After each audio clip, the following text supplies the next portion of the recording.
It's been said that every quilt tells a story, and it's so true. But I also believe every quilter has a story to tell. I wanted to hear about the people behind these wonderful quilts and thought you'd enjoy hearing about their lives also. Welcome to A Quilter's Life. I had such a wonderful time at QuiltCon 2024 in Raleigh, North Carolina this past February. While there, I had the opportunity to meet several people that I have interviewed on A Quilter's Life in person, and also many others became new friends. Carrie Dell, the Executive Director of American Quilt Study Group, was in their booth when I walked in and introduced myself. I was so excited that she logged onto my website and signed up to be interviewed while I stood there chatting with her. Although Carrie hasn't made a quilt, she is surrounded by quilters and loves quilts. She is doing a great job keeping quilting stories alive. Thanks, Carrie, and everyone involved with the American Quilt Study Group for working so hard.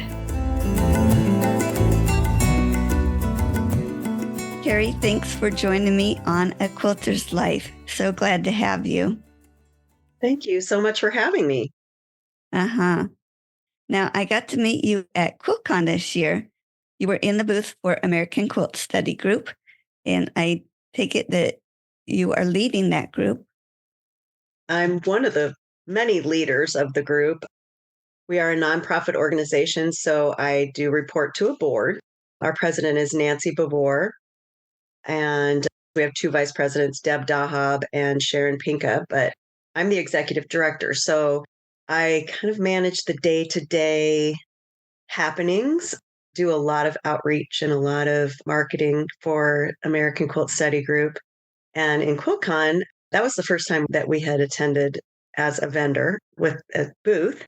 And our expectations were met and exceeded because we weren't really sure. American Quilt Study Group are known for the study of quilts and researching quilts. So people think that we just like antique quilts and vintage quilts, and that's not the case. We're interested in all quilts. And the way I look at it and the way that we're trying to communicate is that whatever happens today is history tomorrow. And so we're trying to expand our reach into all types of quilting worlds and interests and things. So it's been a real fun journey so far. Oh, great. I'm excited to hear more about that in just a little bit here. But I'd like to jump back to your background. Share where you were born and raised. Well, I'm a Nebraska girl, born and raised. I was born in Lincoln, and I live in Lincoln now, but my dad opened his own practice in Norfolk, Nebraska when I was 10. So we moved to there. I graduated from high school there and then moved back here in 92. My parents moved back in 92. I moved back. So I've been here ever since. So yeah, just Nebraska, but I'm not a farmer. I don't own any cows. I don't own horses or any kind of farm animals. I live in a city. A lot of times people ask me, especially people that haven't been to Nebraska before, do you live on a farm and do you have animals? No, I have dogs and cats. That's it. So, Well, those are great animals to have, especially if you have to be in a city. yeah, I'm an animal person. I've rescued two Chihuahuas. One, he has 3 legs, and he was 8 when I adopted him. And then little Muriel, who is 4 pounds, I adopted her, and we don't know how old she is. She was just found by a dumpster by the Humane Society. And my friend, he runs the Nebraska No Kill Canine Rescue, called me and said, I've got a dog here I think you might be interested in, because I was on the foster list as an animal foster. He told me about her, and I said, well, what's her name? And he said, Muriel. And I said, no way. And he's like, what? And I said, that was my mom's name. My mom passed away in 2014. And he's like, get out. I thought, you know what? It's meant to be. Her name's Muriel. And so, yeah, she is a little sweetheart, teeny tiny and very high maintenance. In fact, you might hear them bark occasionally on this podcast, and it's pretty annoying. They're small but mighty. Oh, yeah, they think they're pretty tough. The funny thing is, they're so protective of me, but when I'm gone on business, they don't even care. Every time the door opens, they don't bark like they normally do. They're just good little dogs that just sit and wait for me to come home so they can bark some more. But I love them anyway. Yeah, they're just doing their job and protecting you. Yes. I don't know what they could do, a three-legged 8-pound dog and a 4-pound dog, but oh well, they're mine. Carrie, do you have a special childhood memory? Oh, I have so many special childhood memories, but the most special ones I think involve my mom. My mom passed away in 2014. She was a music teacher. She was my music teacher. She was actually my dad's music teacher. She graduated from high school when she was 16 and went to college right away and got her master's degree very quickly and went and taught at Red Cloud High School in Red Cloud, Nebraska, which is the home of Willa Cather and the Willa Cather Museum. In fact, Leslie Levy, who is the executive director of the International Quilt Museum, used to work for the Willa Cather Foundation. But that's where my mom's first teaching job was. And my dad was a junior in high school. And it's like, oh my, she could have been arrested. She's like, I couldn't have got arrested. I didn't do anything wrong. And I'm like, okay. Actually, they started dating when he was a senior. And she went to the superintendent and said, I really like this guy. She's 4 years older than him. And so they started dating. And the superintendent said, he's a good kid. Just try to be discreet. You think about that now, and I'm like, yikes. But like she said, she wasn't doing anything illegal. I have 7 brothers and 2 sisters, and my parents were married for 60 some years. But like I said, most of my best memories come from my mom. And when I was small, I just remember she loved to sew. And she wasn't a quilter, she liked to sew clothes. And she sewed all of my clothes and my siblings' clothes and my sisters, mostly my sisters and mine. I remember sitting on the floor of her sewing room and she would iron my dad's ties and his boxers and his shirts. And I'm like, oh my gosh, I would never do that. Sorry, honey, I would not iron your boxers or your ties or your shirts. But I would sit on the floor and we would listen to the Sound of Music soundtrack. And I just loved that soundtrack. And we would sing together. I was probably 3 or 4 years old. And it's funny because the night that I found out that she passed away, I was watching Sound of Music. So kind of bittersweet, but I just have all these great memories of my mom. And she had this button box.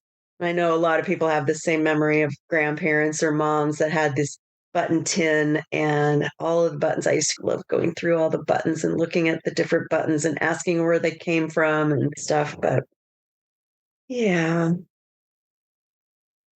What a wonderful mother. she was. She was great. And 10 kids. I can't even imagine. She was probably a little crazy too. I don't know how she did it. My husband's one of 10 kids, so it is so much fun to have that many nieces and nephews. They just multiplied. I know. I have 7 brothers and 2 sisters. And my 2 sisters were the oldest and they're twins. And then there's 5 boys, and then me, and then 2 boys. So I wasn't exactly a girly girl growing up. And my mom could not. And I wish I would have learned how to sew, especially now. There was a reason I didn't want to learn those things. I wanted to go outside, I wanted to play, I wanted to run around, and I don't think I had the attention span to learn something, but it might have been good for me to do that, just to be able to sit still and do something and focus on something instead of all over the place all the time. But yeah, the boys, they ran rampant in our family. My parents have 38 grandchildren and 3 of them are girls. So you can imagine our family reunions are very testosterone filled with boys. They tell me it's not too late to learn how to sew, but I'm not sure if that's the case with me. I want to. I really want to learn. Just being in this industry and learning all these things has just been incredible. And I have become kind of a quilt addict. I have purchased some. I just purchased one from Zania Cord that was in our auction. It's beautiful. Crimson red. It's just gorgeous. So maybe I might learn.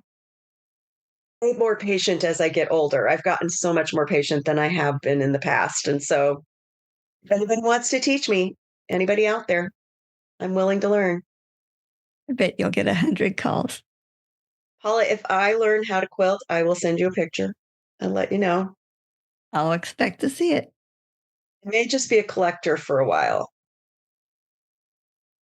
You grew up in Nebraska and you're still in Nebraska. Did you say you went away to school and came back? Well, I went to grade school and high school in Norfolk. I went to college in Norfolk and for a couple years. And then I transferred to Lincoln. I went to Doane University in Lincoln and got my bachelor's and then went right through and got my master's. And at the time, I was married and had children when I got my degree. I waited to do that. So it's not something I recommend to have children and go to school and work full time all at once. But I did it, got my master's degree. I have a master's degree in business from Doane. And I started out in state government and I worked for the Department of Labor. I was a job service interviewer. And then they changed the name of it to workforce development. I became a job service representative.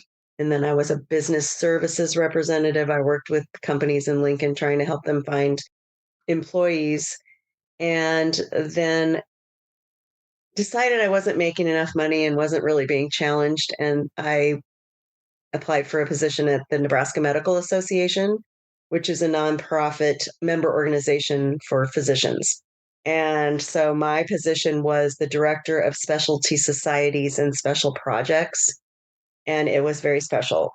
There were 10 physician specialty societies that I was the executive director for. So I had 10 different membership organizations that I worked for. And then I also did special projects for the Nebraska Medical Association. And so I was doing their annual meeting, their CME, which is the medical education, filing for that. It was like I was baptized by fire in the nonprofit world because that's where I learned most of my stuff about nonprofit organizations. I was there for about 7 or 8 years. And then I decided I want to make more money. And I became a construction sales person. We have a foundry here in Lincoln. Their parent company was in Neenah, Wisconsin, Neenah Foundry. And so I worked for them for about 5 years selling manholes and tree grates and curb inlets and stuff. The money was good, but I went back to nonprofit after that. And I've been with nonprofits since then. I was at the Alzheimer's Association before I got the position with American Quilt Study Group. Oh, wow. I have to stand up here a second. I have on my Alzheimer's walk shirt. I saw that. I'm like, walk, and it's purple. My grandkids think of me as purple because I was wearing purple all the time when I worked. I was a development director for them. It was a good time. But Yeah. again, not a lot of money in the Alzheimer's Association nonprofit world. So Being in the quilt world, have you heard of Ashley Montgomery? She has Quilt to End ALZ. actually, I don't remember Ashley Montgomery, the name, but I do remember hearing about Quilt to End ALZ. Does she have quilting? Is it for a longest day event or does she do? She does a longest day event, but she has things going on throughout the year too. Awesome. Good for her. It's a really great cause. And considering what are they thinking by 2050, it's going to cost the healthcare costs for Alzheimer's is going to be in the trillions. So It's not going anywhere anytime soon.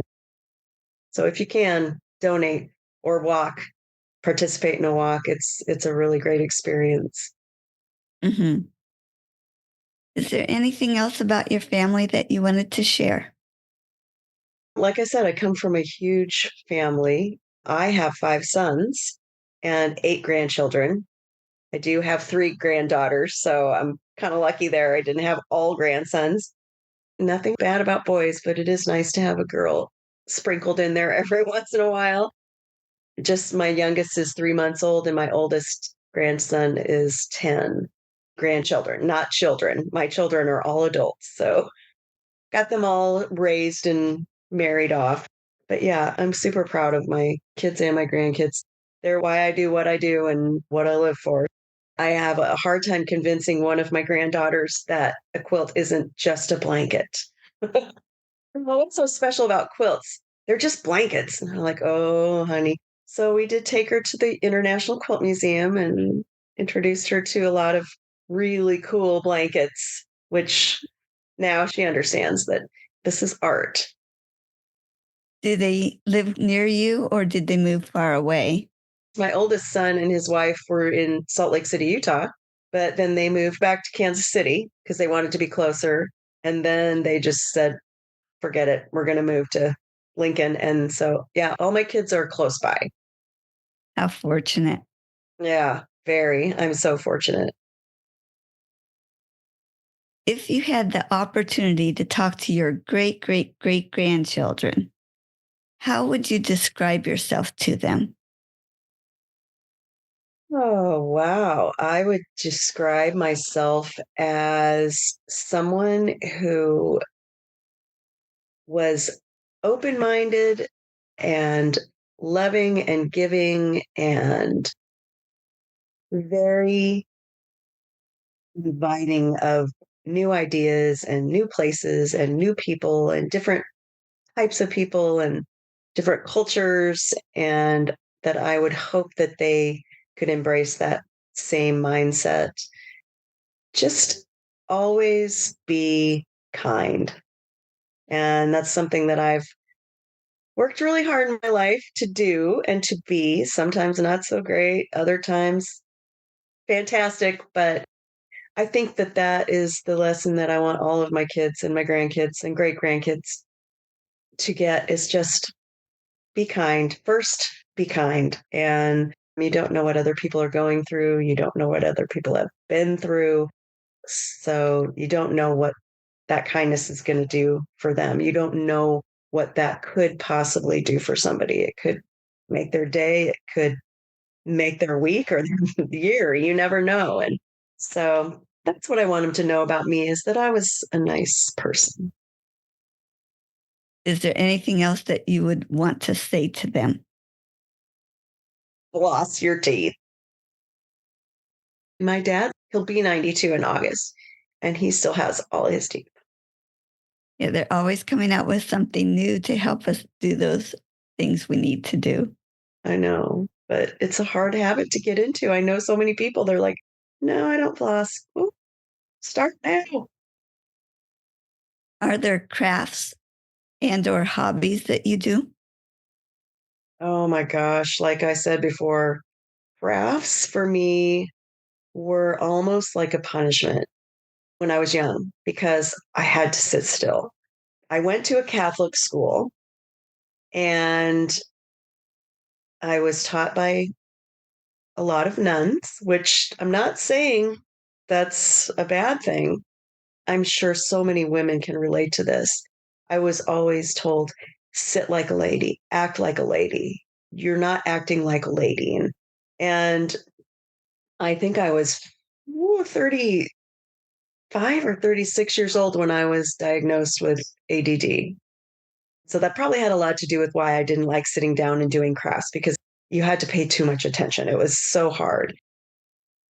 So I never really engaged in anything like that. But as far as art, I feel like I'm an artistic person in different ways with words and with music. I love to sing. I love all kinds of music. My husband's in a band, and sometimes we get up and sing My mom, obviously, she was a music teacher. My family is all very musical, but I just am not that kind of sit down and work on something for a really, really long time type of person.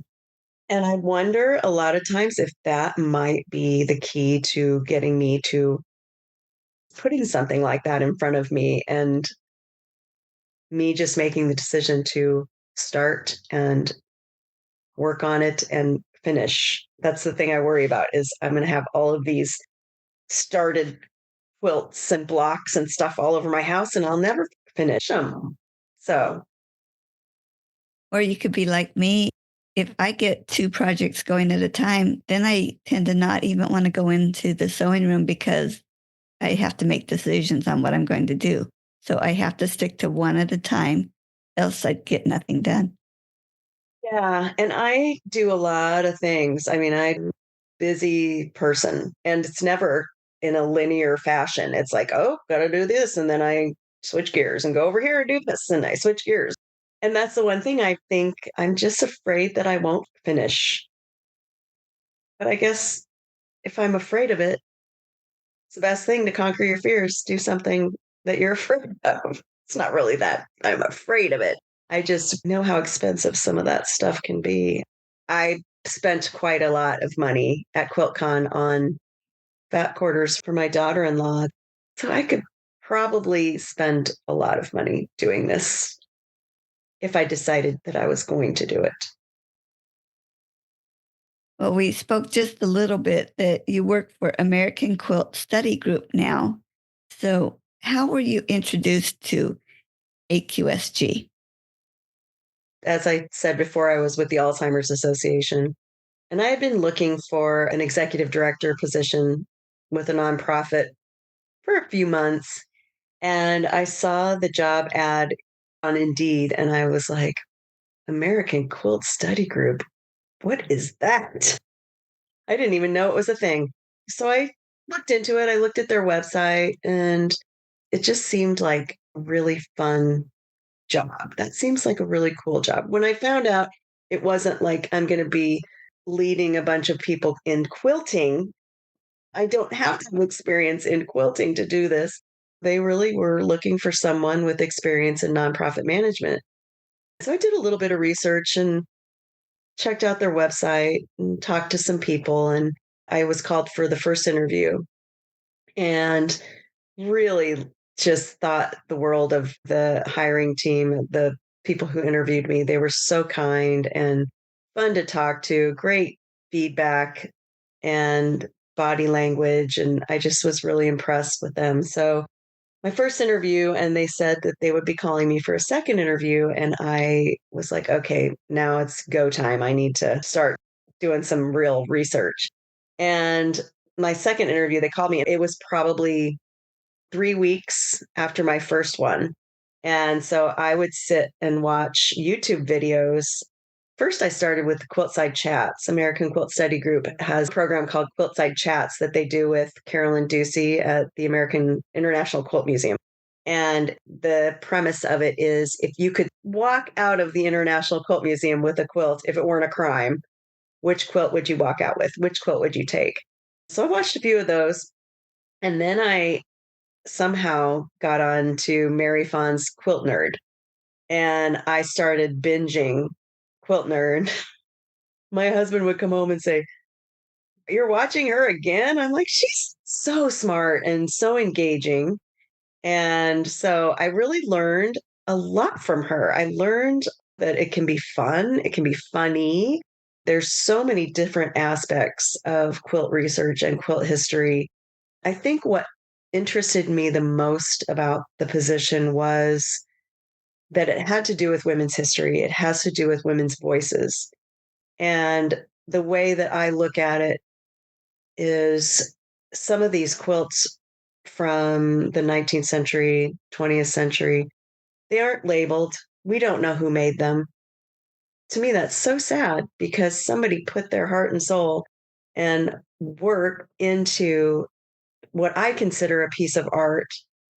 And we don't know who did it. We don't know what that person was saying. And that's what's so cool about the American Quilt Study Group is we find out those things.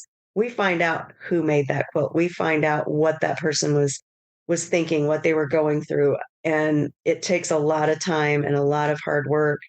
But I've seen some really, really cool research come out of just this piece of fabric or this quilt that had no name on it and nobody knew where it came from. Just seeing some of the quilts that nobody knew where they came from. And then they end up being just this remarkable story, and a story that this woman who made it told. Now, I realize that men do make quilts, and I'm sure men have made quilts in the past. But honestly, it was a way for women to tell their stories because quilts tell stories. At the Houston Quilt Festival last year, we had an exhibit, and it was called American Quilt Study Presents Every Quilt Tells a Story. And the quilts that we had in that exhibit all told very interesting and cool stories. And so it was kind of a fluke that I applied for the job, that I got the job. But back to the story of my mom with The Sound of Music. And when I found out that my mom passed away, I was watching The Sound of Music. The night that I found out that I got the position at American Quilt Study Group, when I got the phone call that I got the job, I was watching The Sound of Music. Just kind of a weird how that all ties in. It might just be coincidence, who knows? But I like to think that it's my mom was kind of need this opportunity. And it's been fantastic. I work with the best group of women and men. I've met some pretty incredible people. So I don't regret any of it. It's been wonderful. How exciting. I kind of joke at times that there are no quilt emergencies. There really are no quilt emergencies. And I've gotten some looks before like, are you kidding me? Yes, there are quilt emergencies. But it's just nice to work in an industry that is so creative and so artistic. I mean, the brilliant, brilliant people that I've met, it blows my mind how brilliant some of these people are. There are mathematicians and engineers and people who are very scientific that make some of the most incredible quilts. It's just fascinating to me. Can you share how AQSG goes about studying these quilts, collecting them? Yeah, it just depends. Well, and the most important thing that AQSG does for their members is take them through the process. You do not have to be a scholar to research quilts or to study quilts or to be part of American Quilt Study Group. You can just be interested. And I think curiosity is important. You have to be curious about where the quilts came from or whatever it is you're wanting to study, whether it's a block or it's a pattern or it's a person. You just have to have the curiosity and have the initiative to follow through the project. You know, you have your research question and then all the different types of research that you can do. There's a really good video on our website, and it's Mary Kay Waldvogel talking about how she published in Uncoverings. She's published 6 articles in Uncoverings, and the first one was in the 80s. The last one that she published was in 2013. And her process of how she just asked tons of questions of people who were experts in the field and using the library and books and magazines. And one of the things that we do at AQSG is teach people those different steps. We have mentors who will mentor an author or somebody who is interested in doing research through the whole process. We give them information on posters and previews, is what we call them.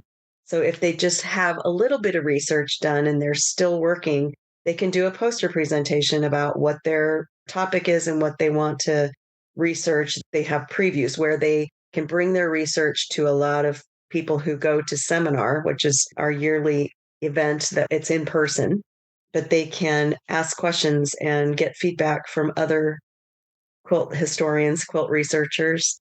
like I said, it takes you through the process of writing a really good research paper. Our Uncoverings, which is our scholarly journal, it's like a quilt Bible to a lot of people because they are peer reviewed articles, they're research based, sources are cited, any topic you can think of that has to do with quilts and quilt related subjects. So I encourage anybody, if you want to read some really good stuff, to check out our website and you can purchase an Uncoverings.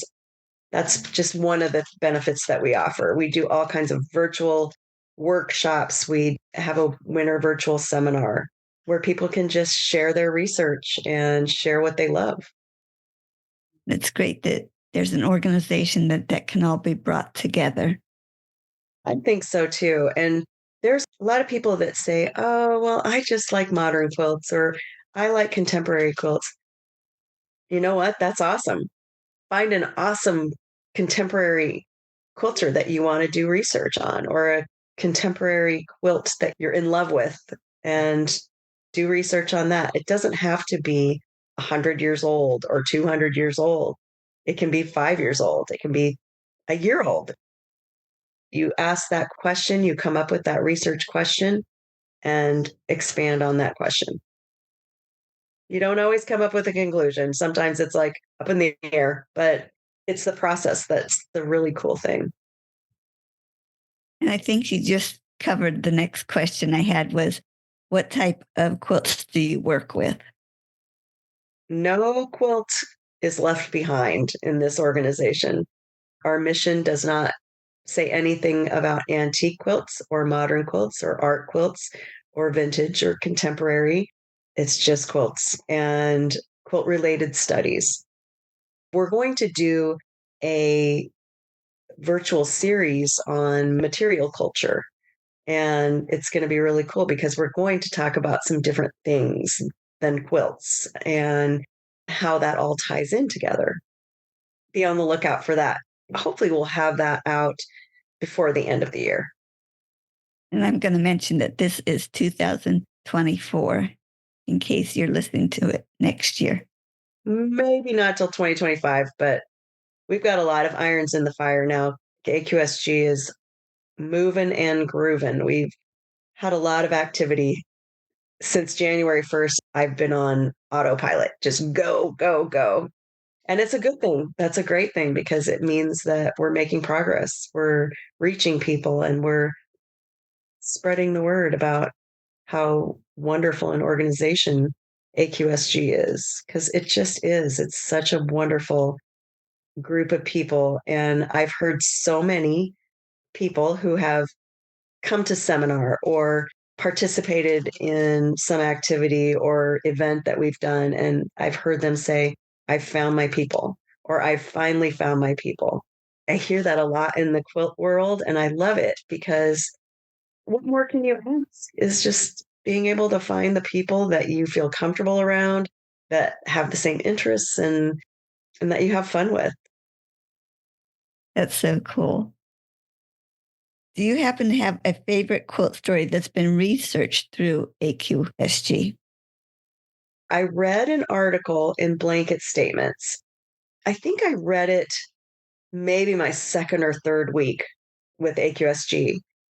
And it was an article about somebody who was in New York City, I believe, and they saw a woman with a baby wrapped in a quilt, and they recognized some of the characteristics of this quilt. And the woman said, oh my gosh. And so she like approached the woman and said, if I give you $100 and my coat, I believe is what she said, can I have that quilt? The young woman was like, oh, yeah, I hear it. Guess it was kind of dirty and everything. Well, it ended up being a quilt that was made by, I believe her name's Elizabeth Keckley. Is it Elizabeth Keckley, who was Mary Todd Lincoln's seamstress? And Mary Todd Lincoln, after Abe Lincoln was shot and they were no longer in the White House, obviously, because he had been shot, she gave her seamstress all of her material. like her scraps and material. And then she ended up making quilts out of a lot of this material. And that quilt that that woman saw that the baby had wrapped was a quilt that was made by Mary Todd Lincoln's seamstress. Very cool. Wow. I'm sure her name's Elizabeth Keckley. I did a little bit of research on that afterwards because I was like, that is such a cool story. It's Keck, yeah, Keckley. She was an American seamstress, activist, and writer, and she lived in Washington, D.C. She was the personal dressmaker and confidant of Mary Todd Lincoln, and she was an African American. Wow. Really cool. Well, I usually ask why people continue quilting with everything we have to do. We can pretty much choose what we want to do, especially the freedoms that we have. So, why do you continue to work at AQSG since you really have the opportunity if you wanted to do any other job that you would look for? Well, I can't imagine doing any other job now. Um, it's not like a job to me. It is like no other job I've ever had. I don't get the Sunday butterflies in my stomach and anxiety on Sunday night. I love going to work. I love who I work with. And I think mostly because it's a group of women. And like I said, there are men also that work with us. Right now, it just so happens that everybody on the board is a woman and they support each other and cheer for each other and are complimentary to each other and lift each other up. And I've been in some work situations where, and I hate to say it, but it was mostly women who they try to bring you down and very competitive and very cutthroat and backbiting.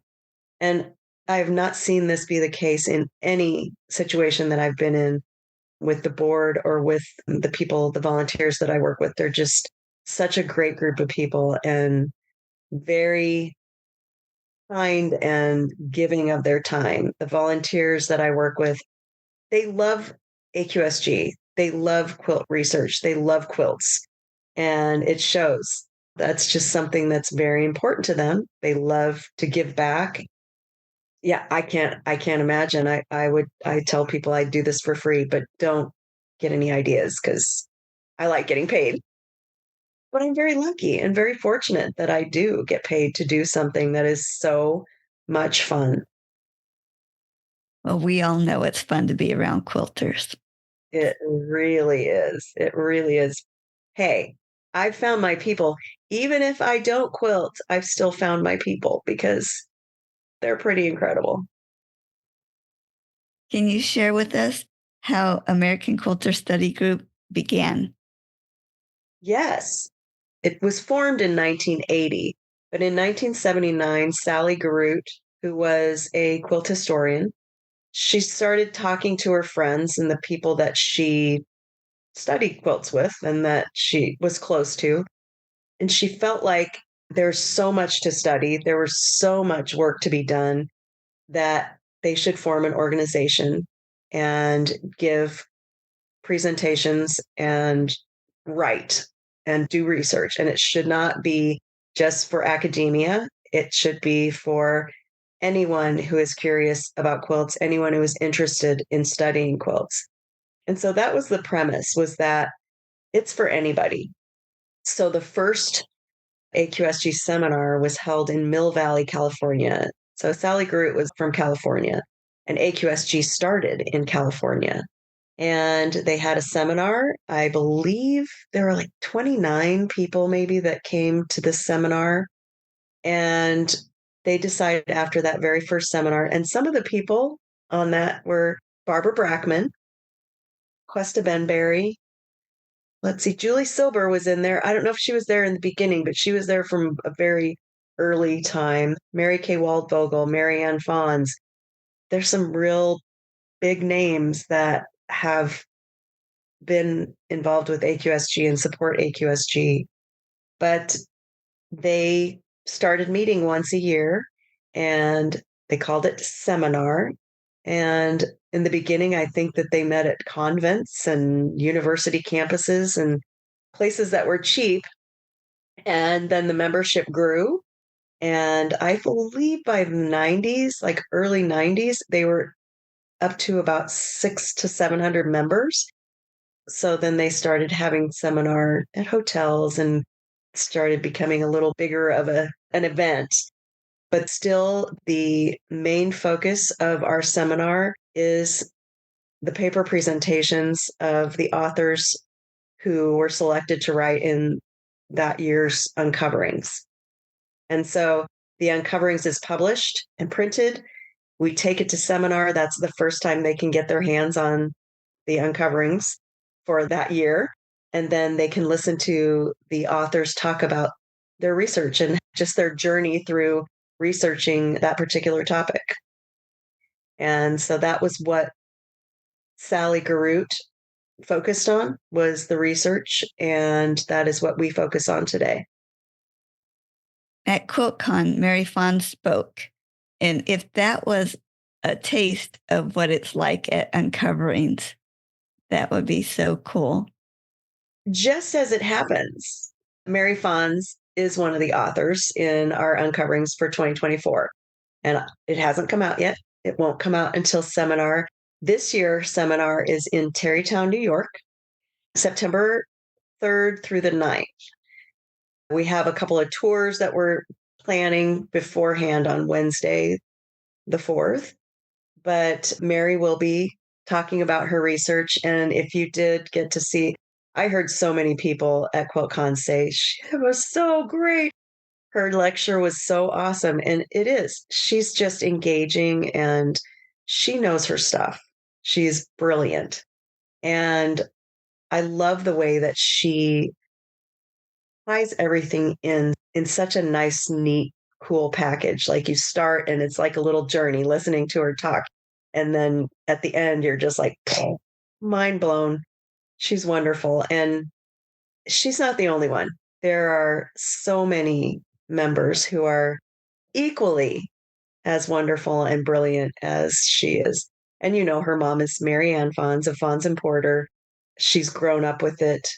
And I love that she tells the story that her mom would try and get her to go to seminar and wanted her to do quilt study. And she was like, no, she was just more into quilting and the quilts and not studying the quilts. And now she's like, that's it, man. She's hooked. And I'm glad. And she is on our board. She's on the board of directors. She's the membership chair. And she's done a lot of really good work for us.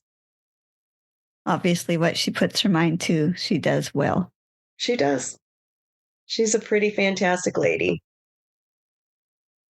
Is there something specific that American Quilt Study Group is working on right now? We're always working on stuff, but right now what we're working on is Seminar 2024. Like I said, is in Tarrytown, New York. We have a seminar committee, and anybody who is a member can propose to have seminar in their area. They just have to have a lot of people who will help them.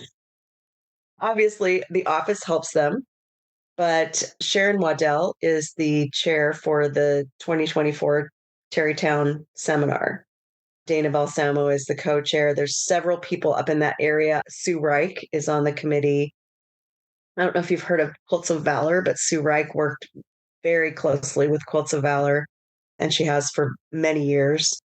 And we meet once a month virtually and plan this seminar. And so the seminar will happen in Tarrytown, New York. Next year, in 2025, it will be in Portland, Maine. And then in 2026, it's going to be in Lincoln. And that will be it's on our territory. We're partnering with International Quilt Museum for 2026. We don't have one scheduled for 2027. So if people are interested in having it in their area, they just have to send in a proposal and have some people to help them. The board decides if it's a go or not. But yeah, we have not had anybody for 2027. is there anything else that you wanted to share? Look for any new offerings that AQSG has by going to our Facebook page. Just search American Quilt Study Group. And also our website is americanquiltstudygroup.org. And all of our events and the future events that are happening will be on our website. Also, we have some exciting news. Our uncoverings and blanket statements, we are digitizing all of them. So that should be happening in the near future as well, is that you'll be able to search by keyword. So if you want to do some research on Jean Ray Laurie, or you want to do some research on indigo resist, anything like that, you put in that keyword and those articles will come up. So that's pretty exciting. Wow, that's a lot of work It you is. guys have put in. Yeah, but it's worth it because we're in the information age. And if it's not out there, an attorney said, if it's not out there, it doesn't exist. And whether or not I believe that or not, I don't know. But if it's not online, we have to stay relevant. So I'm really excited about that. Yeah. Well, also, the link to your website will be on my website. So it will be on aquilterslife.com on your episode page so that we can always find a link to you there. Great. Well, Carrie, thank you so much for joining me on A Quilter's Life. It was wonderful to find out more about you and find out more about American Quilt Study Group. And just thanks so much for being on. Oh, thank you so much for having me. It was really fun. Thank you. Bye-bye. Bye-bye. You can find more stories on aquilterslife.com or subscribe on your favorite podcast player so each episode will be downloaded automatically. Also, I want to hear about you and your wonderful quilts. Please contact me, Paula Chamberlain, through the website to set up an interview. And as always, thanks for listening.